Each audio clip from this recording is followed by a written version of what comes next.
नमस्कार दोस्तों, आज हम जानेंगे उन 7 महान आत्माओं के बारे में जिन्हें चिरंजीवी कहा जाता है। ये वो महापुरुष हैं जिन्हें अमरता का वरदान मिला है। पुराणों के अनुसार ये 7 चिरंजीवी आज भी हमारे बीच विचरण करते हैं, धर्म की रक्षा करते हैं और मानवता का मार्गदर्शन करते हैं। तो कौन है ये 7 अमर हस्तियां? किसने उन्हें चिरंजीवी होने का वरदान दिया और क्या वाकई ये आज भी हमारे बीच मौजूद है? आज हम इन सभी सवालों के जवाब ढूंढेंगे और जानेंगे इन 7 चिरंजीवी की अमर गाथाओं को। पहले चिरंजीवी हैं अश्वत्थामा।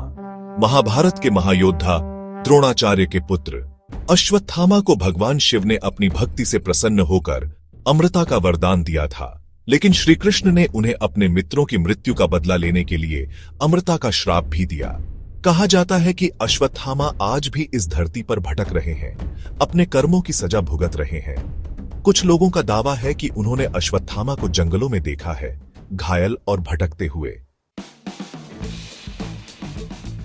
दूसरे चिरंजीवी हैं राजा बलि। असुरों के राजा लेकिन भगवान विष्णु के अनन्य भक्त राजा बलि अपनी दानवीरता के लिए प्रसिद्ध थे। उन्होंने अपनी दानशीलता से भगवान विष्णु को भी प्रसन्न कर लिया था। भगवान विष्णु ने वामन अवतार में राजा बलि से 3 पग भूमि दान में मांगी थी। राजा बलि ने बिना कुछ सोचे समझे दान देने का वचन दे दिया। और फिर क्या था, भगवान विष्णु ने अपने विराट रूप में 2 पगों में पूरा आकाश और पाताल नाप लिया। तीसरा पग राजा बलि ने भगवान के चरणों में रख दिया। भगवान विष्णु राजा बलि की दानवीरता से प्रसन्न हुए और उन्हें अमरता का वरदान दिया। तीसरे चिरंजीवी हैं वेद व्यास।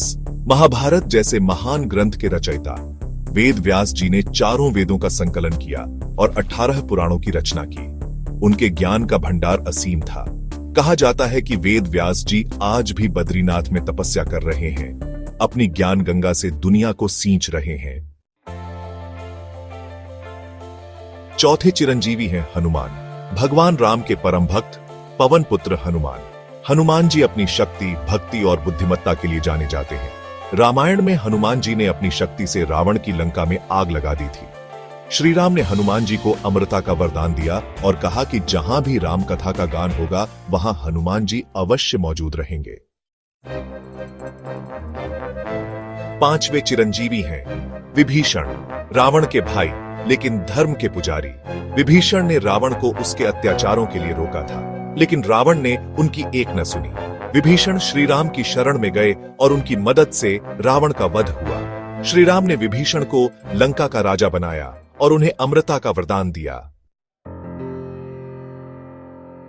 6ठे चिरंजीवी हैं कृपाचार्य। कौरवों और पांडवों के गुरु कृपाचार्य अपनी निष्पक्षता और धर्मनिष्ठा के लिए जाने जाते हैं। महाभारत के युद्ध में कृपाचार्य ने अपने कर्तव्य का पालन किया और दोनों ही पक्षों को युद्ध कला का ज्ञान दिया। भगवान श्री कृष्ण ने कृपाचार्य को अमरता का वरदान दिया। 7वें और अंतिम चिरंजीवी हैं परशुराम। भगवान विष्णु के 6ठे अवतार। परशुराम एक महान योद्धा थे। उन्होंने 21 बार पृथ्वी को दुष्ट क्षत्रियों से मुक्त कराया था। परशुराम जी भगवान शिव के परम भक्त थे और उनसे उन्होंने दिव्य अस्त्र शस्त्रों की प्राप्ति की थी। कहा जाता है कि परशुराम जी आज भी धरती पर मौजूद हैं और कल की अवतार के आगमन की प्रतीक्षा कर रहे हैं। रोचक बात, हिंदू मान्यताओं के अनुसार ये 7 चिरंजीवी आज भी पृथ्वी पर मौजूद हैं और धर्म, सत्य और ज्ञान की रक्षा कर रहे हैं। कुछ लोग कहते हैं कि ये महान आत्माएं गुप्त रूप से मानवता की मदद करती हैं। तो दोस्तों, आपको इनमें से किस चिरंजीवी की कहानी सबसे ज्यादा पसंद आई? अपनी राय हमें जरूर बताएं। धन्यवाद और फिर मिलेंगे एक नई कहानी के साथ। जय श्री राम।